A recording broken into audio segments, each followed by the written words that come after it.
اچھا، تو تم اپنے کھانے کا طریقہ تو جانتے ہی ہوں گے؟ بہلول نے پوچھا۔ کیوں نہیں، بسم اللہ پڑھتا ہوں اور اپنے سامنے کی چیز کھاتا ہوں، چھوٹا نوالا بناتا ہوں، آہستہ آہستہ چباتا ہوں، دوسروں کے نوالوں پر نظر نہیں ڈالتا اور کھانا کھاتے وقت اللہ کی یاد سے غافل نہیں ہوتا۔ پھر دوبارہ کہا، جو لقمہ بھی کھاتا ہوں الحمدللہ کہتا ہوں، کھانا شروع کرنے سے پہلے ہاتھ دھوتا ہوں اور فارغ ہونے کے بعد بھی ہاتھ دھوتا ہوں۔ یہ سن کر بہلول اٹھ کھڑے ہوئے اور اپنا دامن شیخ جنید کی طرف جھٹک دیا۔ پھر ان سے کہا، تم انسانوں کے پیر مرشد بننا چاہتے ہو اور حال یہ ہے کہ اب تک کھانے پینے کا طریقہ بھی نہیں جانتے۔ یہ کہہ کر بہلول نے اپنا راستہ لیا۔ شیخ کے مریدوں نے کہا، یا حضرت، یہ تو دیوانہ ہے۔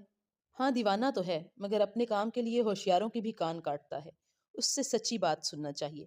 آؤ اس کے پیچھے چلیں، مجھے اس سے کام ہے۔ بہلول ایک ویرانے میں پہنچ کر ایک جگہ بیٹھ گئے۔